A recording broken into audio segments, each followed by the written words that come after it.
Welcome to the Black Jedi, the blackest Star Wars show in the galaxy, where we highlight the black voices of Star Wars, because even in the light, there's darkness. You know what it is. It's me, Romeherbert, here with KJ. Yo. And we had a special episode today for y'all of The Mandalorian, which we're going to be reacting and reviewing to, as well as touching on some of our potential fallouts and beef with the direction of the show. But we're starting with the bad?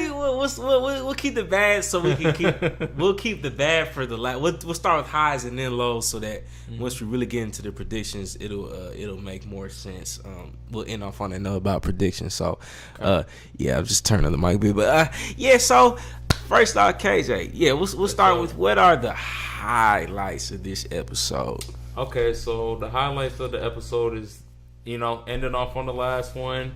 Bo-Katan is, I guess, quote unquote, the Mandalorian, from the Armorer. So she's gonna bind both worlds together, and we are starting to get into that a bit more when her and Din Djarin get into this new world. What was it called? It's like Planet Plazir. Yeah.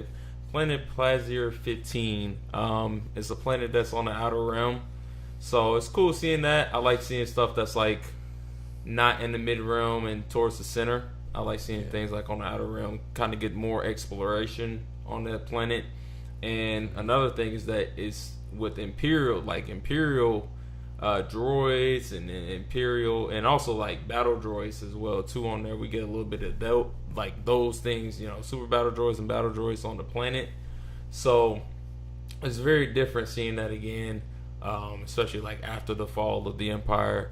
So we get to see a little bit of that, and then also seeing the Kryze, which is Bo-Katan's like clan, her like lineage. We get to see that those were the people who abducted, or I believe they probably did abduct Moff Gideon. I mean, they said Mandalorians did it, so there's a chance. Yeah, that's a great point, actually.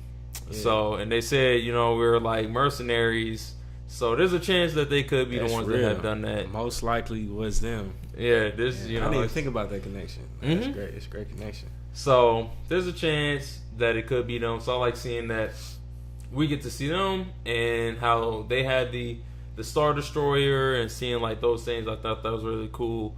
I don't know, kind of jumping all over. There's a lot of good things in this episode, I thought. Facts. So seeing those, I like a lot of the shots, like how you commented saying like seeing that not cliche, but like that patent shot of the Star Destroyer. Oh yeah, the infamous Star Destroyer shot where it's flying it. Yeah, that's so Star Wars. That's Star Wars right that's there. Star Wars. So great nod on that in that regard. Oh yeah, whenever you see that shot, like something, what I'm saying is up.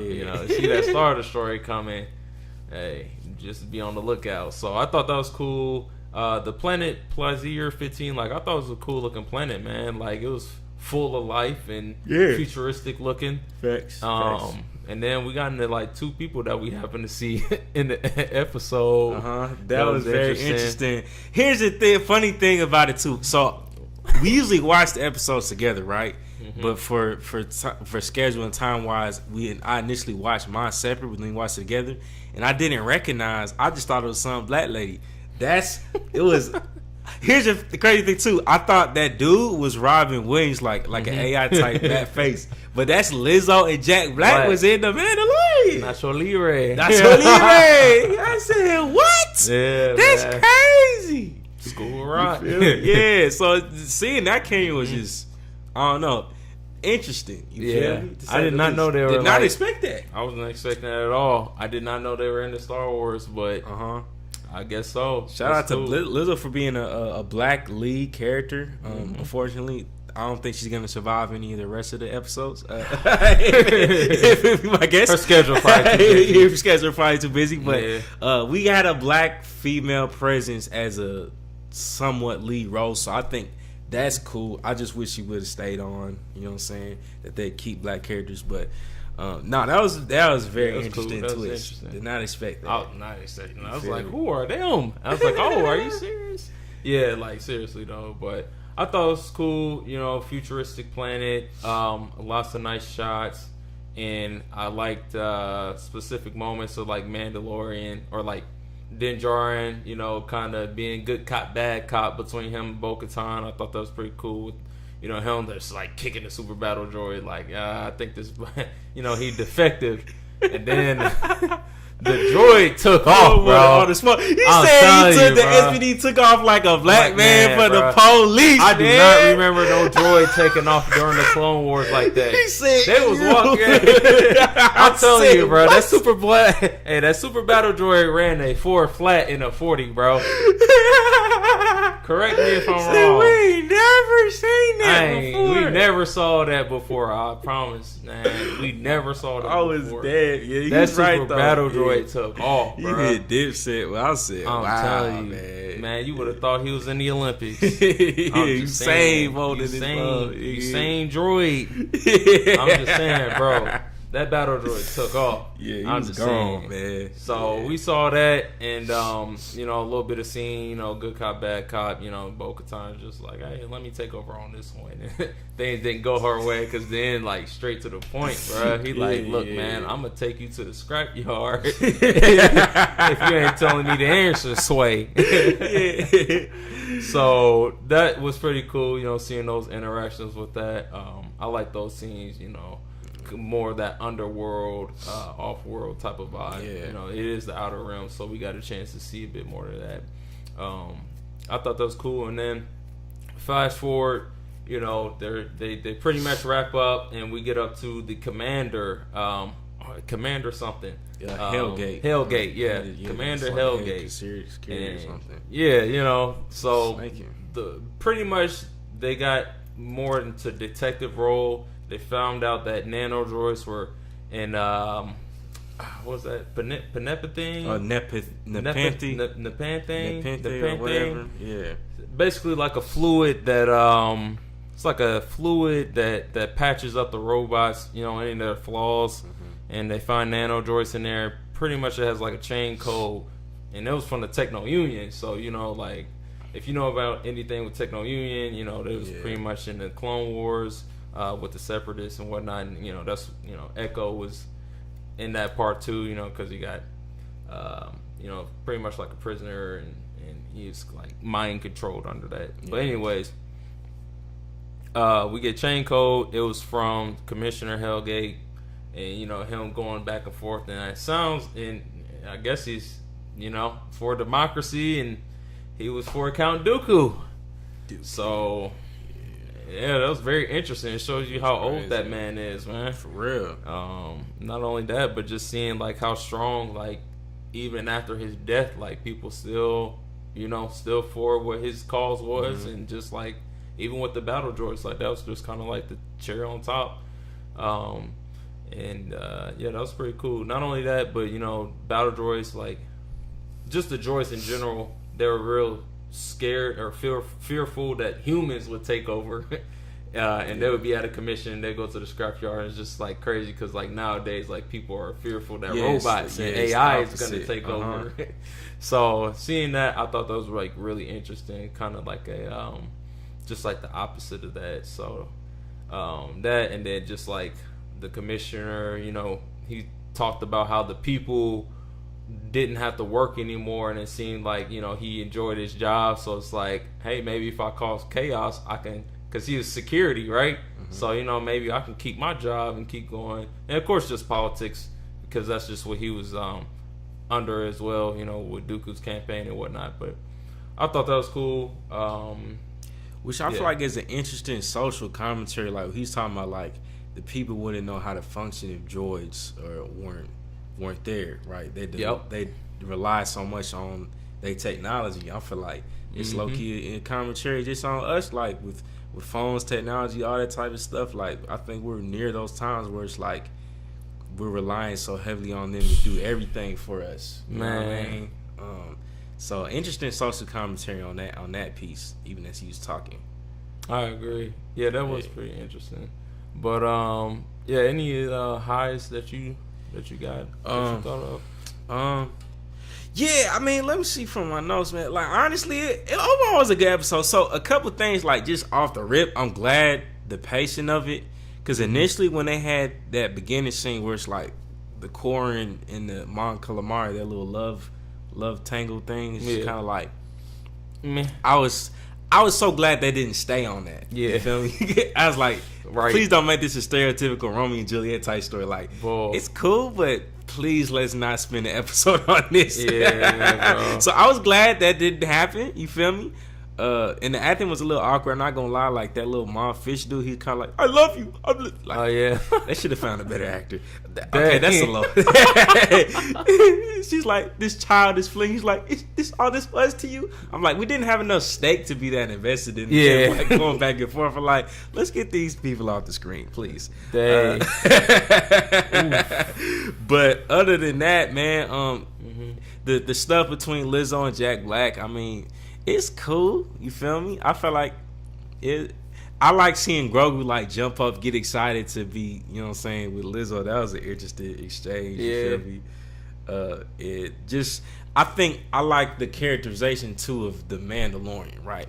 The Mandalorian, he like this real, I feel like the way they painted him, he's a real street type character to where he know how to communicate to the Ugnaughts, right? Yep. He know how to get stuff done with the droids. He know how to get to the bottom of stuff. You feel me? And we seen that too, like when it was like with the Tusken Raiders. You feel me? And the villagers and stuff. He's somebody that's like been around the block. He know how to communicate in ways that like she was like, well, the Duchess sent us. They like, man, we ain't hearing that. But then, but then he dropped Quill name. You feel me? Everybody listen up. He's Quill. like, I have spoken. You feel me? Hey, they like Quill. then That they get to the Vice table. Lord. Yeah, but Quill a Vice Lord, man. Like he got clout in He the got streets, clout. man. But they wasn't hearing nothing when she was like trying to. And then when she was like, he was like, oh, they insulting. You can't insult their work, man. So it's not how you talk to them. Yeah. He's like, you got to put They respect prideful. on their name, man. Exactly. I'm like, so it's like I feel like the Mandalorian, like seeing that characterization of him. That's why I like him as a character, because he's just like, he's dynamic, and it shows us kind of that world of Star Wars that I feel like somewhat of an anti-hero type character that I think he was originally was, as somebody that's like he's trying to do the right thing, but he's also like this mercenary type, and now as he's developing, we're seeing that he's still retaining these skills and knowing how to navigate in the outer rim, which I feel like we need those type of narratives in Star Wars. That's just like, wow, this, like Ugnaughts got where you gotta talk to them, you know what I'm saying? You can't always be buddy with the droids too. You feel me? Sometimes you gotta come out and just like he was right too. Like if he didn't kick that droid, I mean it was extreme. You feel me? But if he didn't kick that droid down, they would have probably been in that mug like still hours searching, trying to find like. Cause you know that one little droid was like BSing them, like you know what I'm saying. We recertified. You know how that is. I'm like, nah, man. Wrong. There's nothing wrong. Right. It's like, come on, man. But another dope nod was in the Resistor, right? The droid bar.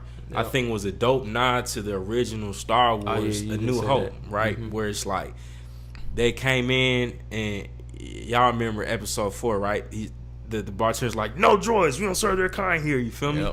But then in this scene, it's like they come in, all the droids fall silent, and now the humans are the outsiders, you feel me? I think that's just like a dope nod, and kind of a flipping of the social stratospheres of power that I think this series that's just, I feel like that's just a dope like kind of parallel and contrast to historical stars, and just showing that like they're really trying to highlight the forgotten characters and narratives. That's why I feel like it's perfect for the Black Jedi. You feel me? That's right. But yeah, I think it's like Den hates droids, man. Oh yeah, he got beef, man. I mean, when he first, IG-11. Yeah. He wanted them back though. Yeah, man, he wanted him back. So yeah, that's hard. And then I think the last thing was just the little game Lizzo was playing with Grogu.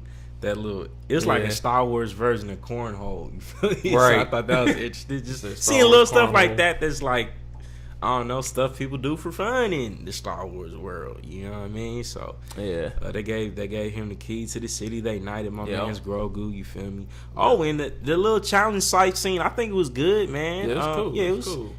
I like the little shield she had against the flamethrower. I'd never seen that in Star Wars. Yeah, I never seen that type of thing used. And I like kind of the passing of that baton, like to her. We saw Black Mando too. You feel me? I think with the long hair. I said, okay, there we Like, go. okay, Black Mandalorian Mando. in the building, baby. You know what I'm saying? You Black feel me? Mandalorian. So it was just a dope a demonstration, man. We saw her boss up and like, you know what I'm saying? Now she in the game. But that, I think, leads into like my low. All right, so we can go what I'm ahead and saying? jump right to the lows. Go ahead. Go ahead. Keep going. Yeah, so I mean, okay, we'll keep on that note of her getting the Darksaber. So, right. well, I say that's a dope moment. I'm not detracting from that at all. Okay. I think my issue is now, right? Right. We seen in a previous series characters get sidelined to the advance of the show. That's right. But then we've also seen characters get sidelined to the detriment of a show. What I mean by that is we saw in the book of Booby Fett. I'm sorry, I said Booty Fett. The book of Boba Fett. They should have called it the book of Booty Fett because it was cheeks. But we saw that Boba Fett got sidelined by the Mandalorian in his own show. And honestly, that was a good thing because the show wasn't going anywhere. You feel me? The show was not going anywhere.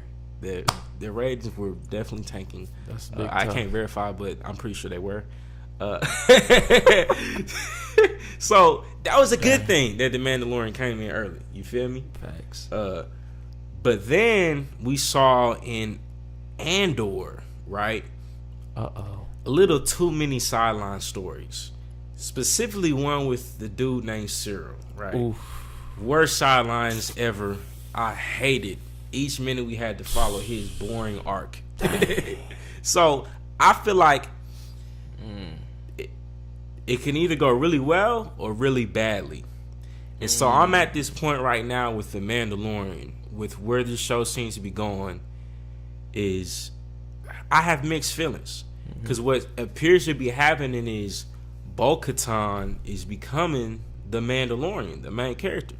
So some reasons that I think is cool, right? And we mentioned this on the channel last time, right? I think it's dope to have a strong female lead. And then to see that women empowerment, like on Women's History a day that they had when that episode dropped of Bo-Katan basically like saying bossing up in the game, you feel me, saving Den and all that. And I think it's good that they brought a strong female lead replacement in since the things with Cara Dune, you know what I'm saying, went south. But my only issue is, and why I have mixed feelings, is we've built this story, this world upon Din Djarin and his narrative. And along with that is Grogu, you feel me, as a character who's like attached to him. So to now kind of pivot to have Bo-Katan as the main, while I'm not entirely in disagreement with it, I feel like it feels like a pivot that's going to detract from the trajectory that the Mandalorian was on. You feel me? Which is following the story of Din and his adventures with Grogu. Like maybe this was their intention all along, is to kind of make the plot twist to be Bo-Katan, which I think she's a hard, like, and that's my thing. She's a good character. She's not a character like Shira, right? Yeah, that would be terrible. Tough. She you tough. feel me? She hard. And she's been around the block. She's been around for a minute. Yeah. So yeah, but I just think, I don't know, it just feels, I just don't want them to like